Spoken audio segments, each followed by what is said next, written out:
నిన్ను చూసినప్పుడే కనకదుర్గకు నేను మొక్కుకున్నా, నీకు కన్ను కొట్టుకుంటానని, నిన్ను కౌగిలించుకుంటానని.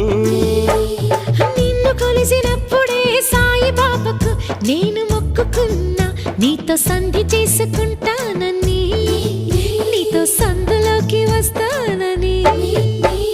రాఘవేంద్ర స్వామికి మొక్కుకున్నా, నీతో భాగస్వామి నవుతానని.